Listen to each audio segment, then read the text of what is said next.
We'll call this new tool day again. Missed some things last time that I didn't put on the list of things I'd picked up, and a couple more late at getting in. And I'm going to show a couple of things I picked up. Another one I got I really like is this Astro Tools. It's a 1/4-inch drive, 18-inch ratchet that has the 3/8 head in it. So for getting in tight quarters, you've got this. It's small as a 3/8 head. Like here's a real small 3/8 ratchet I cut down, and it's even smaller than that, as you can see. And this is supposed to be a stubby.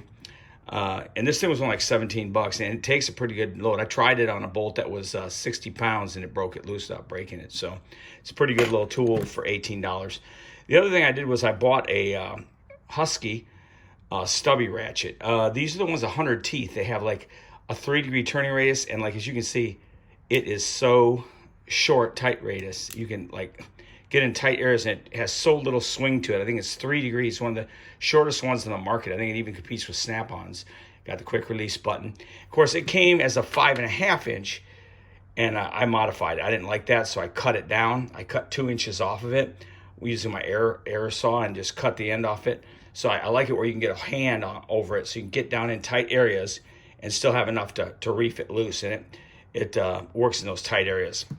The other thing I did was on EGR valves on Jeeps and a lot of the Chryslers, there are 25 Torx bit that goes on them, and a guy online, said he used a wrench. He cut it down, put a piece of tape on it. Here, a ratchet wrench, 1/4 inch, and it worked real well. So I tried that, and it did work pretty well. Except the tape kept slipping, and the bit kept coming in and out. So rather than deal with that, I bought one of the same price, the Craftsman mini one with the angle to it, cut it down to 2.25 inches, and it holds the bit, and also has a reverse on it, and it's the same, it's actually a little smaller, and I'm actually get on top and get in there and get those PCV valves out without any issue at all, and I don't have to remove the inner fender well. On Jeeps, a lot of times you got to remove the inner fender well to get to it.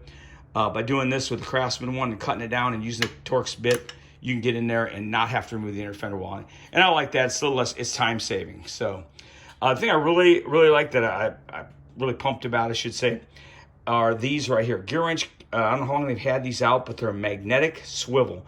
So now I've got magnetic sockets too, that I picked up over the years, and they're kind of expensive. But this right here is a magnetic 1/4 inch swivel, and you put your socket on it, and it'll fit any 1/4 inch socket. And they have these for all the 3/8, the 1/2 inch. And when you put it on there, it's a strong magnet. It will hold your bolt in there real easily. I'll show you with this one here. Here's the 1/2 inch drive right here. And you can see, I'll put the socket on here. I'm trying to do this by holding the phone. All right, so a little failure at that one. Hold on. I'll put this socket on just to show how strong this thing is. Okay, I'm gonna have to do that off camera a little bit here because I'm doing it one-handed. I'm not that slick. Okay, I got it snapped on. Okay, so you see I got the socket on there. To show you how strong this is, I'm gonna use this 10 millimeter long extension bolt I have. Lock it in there. You can see it pull. That's a lot of weight. Okay, the socket and the magnet is so strong it's holding that bolt. Now, of course, I could twist it and fall off like that, but that's a strong magnet. I really like these. They're built into the swivel.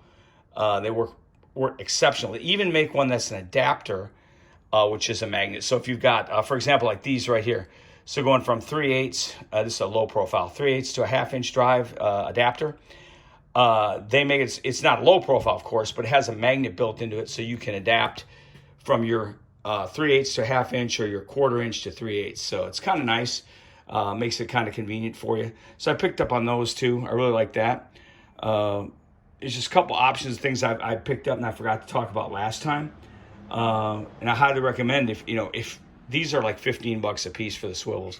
I got all three of them. I got the 3/8, I got the 1/4 inch, and I even got the adapter, the 3/8 to 1/2 inch adapter. And I love them. And I have a lot of magnetic sockets. These are all my magnetic sockets up there on the top on those rails. And I've got all the different sizes of magnetic sockets, which work great, deep well and short well.